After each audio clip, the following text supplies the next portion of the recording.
আমাদের শুধু প্রিয় টিম এবং পছন্দের কিছু প্লেয়ার থাকে যাদের আমরা ব্যক্তিগতভাবে ভালোবাসি এবং পছন্দ করি, কিন্তু এই সব পছন্দের মানুষদের ইতিহাস জাগানো কিছু অদ্ভুত ঘটনা আছে যা আমরা জানি না।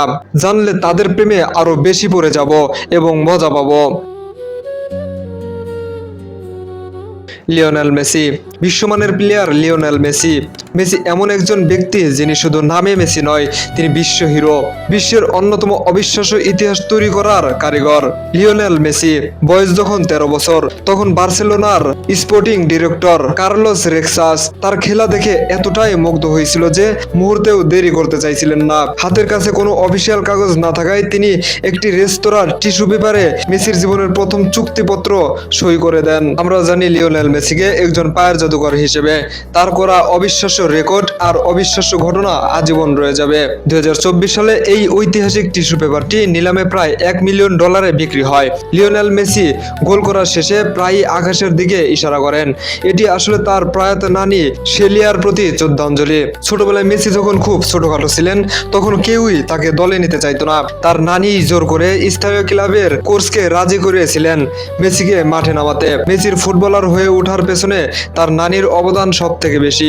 লিওনেল মেসির আরেকটি অবিশ্বাস্য ঘটনা হলো, মেসি যেই শহরে জন্ম নিয়েছিলেন, কাকতালীয়ভাবে আর্জেন্টিনার বিখ্যাত কিউবান বিপ্লবী চে গুয়েভারাও একই শহরে জন্মগ্রহণ করেন। শুধু তাই নয়, দুজনের জন্ম মাসও একজনেই। Kylian Mbappe.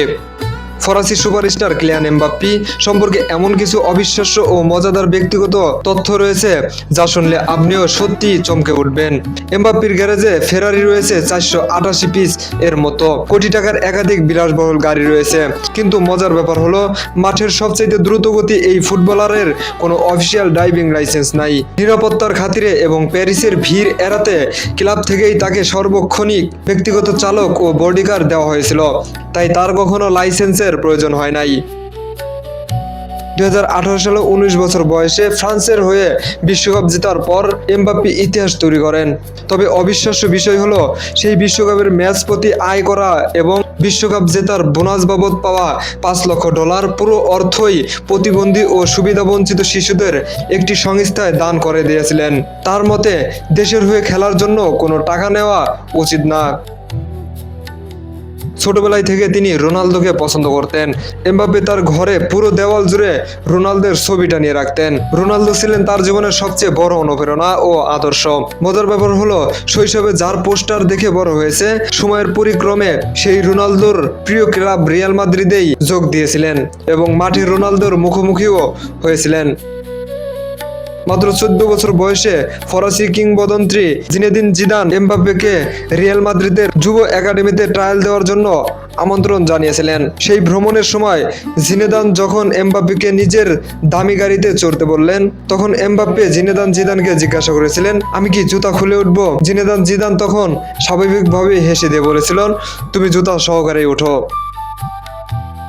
যেখানে ফুটবল নিয়ে কথা, ফুটবল নিয়ে এত আলোচনা, সেখানে যদি গোল রোবট নিয়ে কথা না বলি, তাহলে ফুটবল খেলায় কিছু অসম্পূর্ণ রয়ে যায়। Erling Haaland. বিশ্বের রহস্যময় মাঠের অন্যতম জাদুঘর আর্লিং হাল্যান্ড। হাল্যান্ডের অবিশ্বাস্য কর্মের মধ্যে একটি হলো, হাল্যান্ডের ফুটবলের প্রতি প্যাশন কোন পর্যায়ের তা তার সবার ঘরের অভ্যাস দেখলেই বোঝা যায়। তিনি প্রতিদিন সকালে ঘুম থেকে ওঠার জন্য যে মোবাইল অ্যালার্মটি ব্যবহার করেন, তাতে উয়েফা চ্যাম্পিয়ন্স লিগের থিম সং বাজে।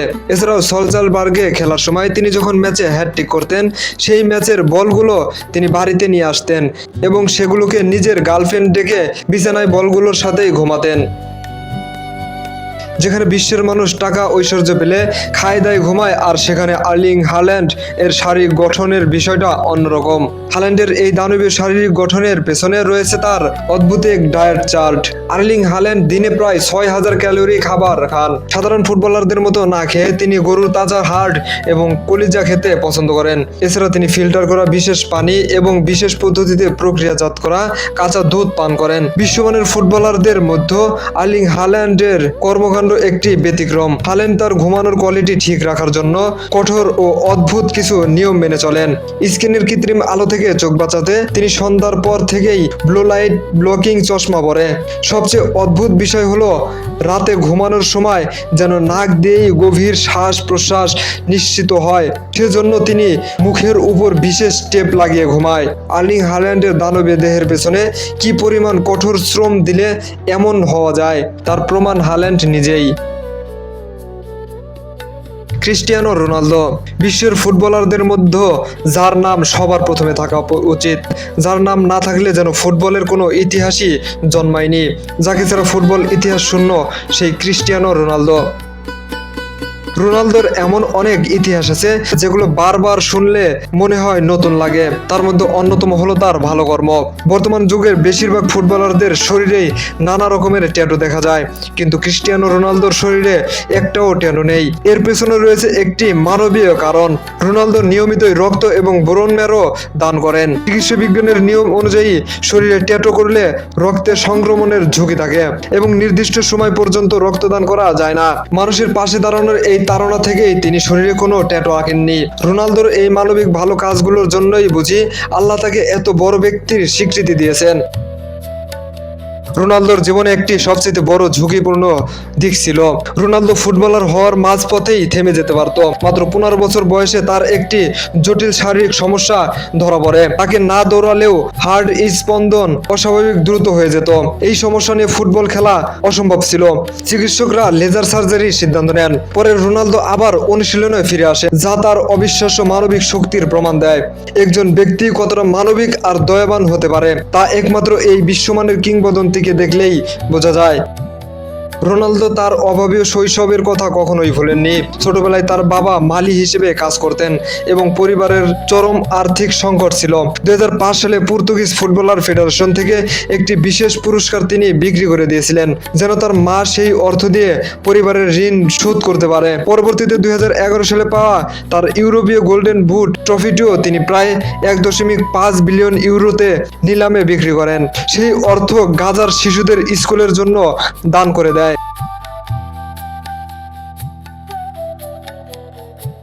নেইমার জুনিয়র মাঠের আনন্দ, বলের সাথে মজা করা, অদ্ভুত আচরণ করা জাদুঘর হলো নেইমার জুনিয়র। মাঠে ফুটবল তো সবাই খেলে, কিন্তু ফুটবলের সাথে কে খেলে? তার পায়ে বল আসলেই যেন ফুটবল বাচ্চাদের মতো আচরণ করতে শুরু করে। নেইমার জুনিয়র ছাড়া অন্য কাউকে বুঝেই না। পর্তুগিজ ও ল্যাটিন ফুটবলের অন্যতম জাদুঘর নেইমার জুনিয়র। মাঠের ভেতরে ডিবলিং ও স্কেলের মতোই তার মাঠের বাইরের ব্যক্তিগত জীবনও দারুণ আকর্ষণীয়। নেইমারের বয়স যখন 4 মাস, তখন তার পুরো পরিবার এক ভয়াবহ গাড়ির দুর্ঘটনায় মুখোমুখি হয়েছিলেন। একটি পাহাড়ি রাস্তার বিপরীত দিক থেকে আসা গাড়িটির ধাক্কায় তাদের গাড়িটি প্রায় দুমড়ে মুচড়ে যায়। নেইমারের বাবা মা গুরুতর আহত হন এবং তারা ভেবেছিলেন বোধহয় নেইমার আর বেঁচে নেই, কিন্তু অলৌকিকভাবে সিটের নিচ থেকে নেইমারকে অক্ষত ও রক্তহীন অবস্থায় উদ্ধার করা হয়, যা তার পরিবার আজও ঈশ্বর প্রদত্ত অলৌকিক ঘটনা মনে করে। নেইমার এমন একজন মানুষ যিনি তার জীবনকে আনন্দ উপভোগ করতে পছন্দ করেন এবং দর্শকদেরও আনন্দ দিতে পছন্দ করেন। SBK TV